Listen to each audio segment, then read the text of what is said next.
Ladies and gentlemen, this is the Envoy of Kairos, and happy Odaiba Day. Wow.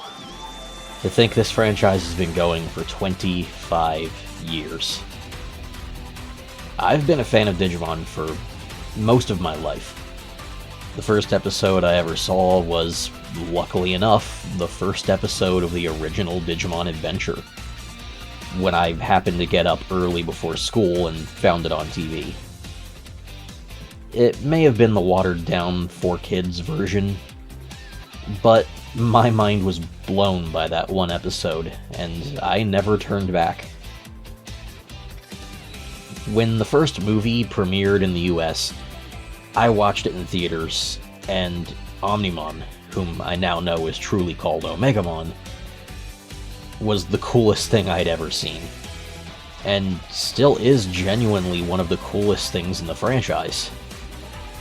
Some say he's overused, and yeah, maybe, we do have a bit too many variants of him. But I feel we need this one I'm making here yet. You see, Digimon Adventure Tri was a good experience overall, but the finale was underwhelming for one particular reason. Omegamon Merciful Mode was a bit disappointing. He's supposedly powered by all 8 original Chosen, but he's just a white and blue Omegamon with angel wings. It just doesn't work for what it's supposed to represent. Worse yet is the grim, twisted name they gave him. Merciful Mode wasn't merciful, unless you count their actions being a mercy kill, which is just dark. So, I've been considering what a true Final Adventure series Omegamon should really be like. Merciful Mode was meant to be the unification of their wills as one, and although it flubbed that, I love the angle. So why not try to do it properly? I can already picture it. Daisuke and the O2 crew have reunited the worlds and allowed them to rejoin their partners.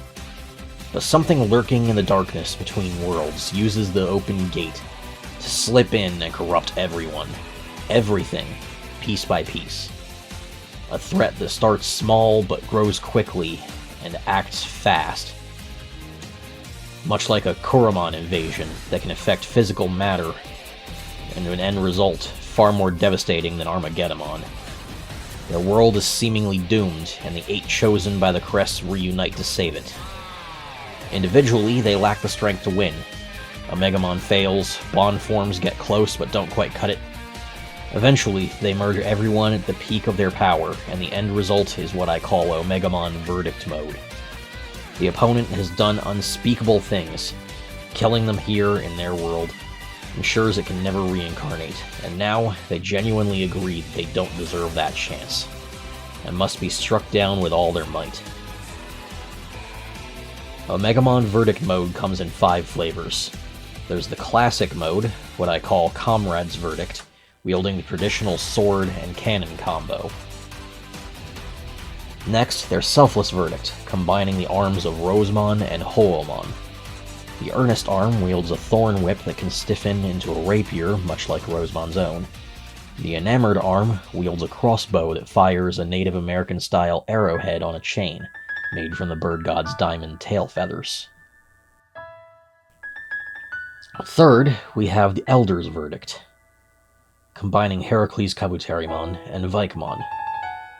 The Wise arm fires plasma bolts and uses its electromagnetic horns to act as a gravity gun and shield. The Heartfelt arm wields Vaikmon's flail, with spikes made of absolute zero ice. Fourth is Heaven's Verdict.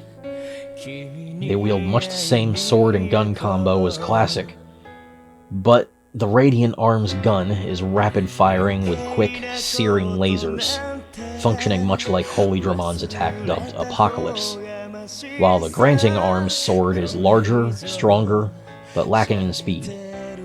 The sword is very much inspired by Seraphimon and Holy Angemon's shared weapon, Excalibur. But when the battle drags on and all verdicts from all parties have been passed, one remains. Omegamon Final Verdict combines and condenses the data of all 8 arms to finally produce Omegamon's own arms, while creating a stronger, faster, and more durable final form, capable of wielding all of their skills with their bare hands. The final verdict shall now be passed. The Chosen now choose, and may wield their ultimate attacks of Verdict Mercy and Verdict End as they deem fit. This is my vision of the true end of their journey. I wish it could be true, but for now, it's only a beautiful pipe dream, much as their adventures always have been. But just because it's a dream doesn't mean it has to end, or be left behind by any of us. I'm a grown-ass man, and here I am still nerding about something I fell in love with at 7 years old. And you know what? That's just one of a few dozen things from my childhood I haven't given up. I know Adventure Keys and us said we have to give these things up one day, but mark my words, the O2 film is going to change that. If you're here watching this now, if you're listening, you know we never need to give these things up. We could be nerdy, adventurous kids all our lives, and a lot of us still are. The future may be scary and uncertain, nowadays especially. That can make it tempting to throw aside and focus on survival and slaving away at whatever society tells you that you need to do and be. But that doesn't mean anything we loved, no matter how childish, ever has to be lost. A lot of those things grow up with us, as we carry them in our hearts and etch their messages into our souls. And they never leave. We carry on the legacies of mythos of modern making, and go on to make our own with what we learned of them. We learned from these characters, and their struggles and victories, and make ourselves better people with the inspiration driven by them. Digimon as a franchise has always been about infinite possibilities, and overcoming unspeakable odds through cunning, force of will, and unity among all people. And I think that's struck with fans of this magnificent franchise. I genuinely hope it has for you, because it has for me. Now, enjoy this Odaiba Day, and all it brings to us. Go keep playing Digimon Survive. I'm gonna do more of that myself in a second. That game is magnificent. Go dive deep into whatever old passions you have, and relive the brightest moments of your childhood to find your center. As long as we carry the adventure and everything it meant in our hearts, it never ends. And we'll pass it on, forever, one way or another. This is the Envoy of Kairos, signing out. Happy Odaiba Day, and good luck out there.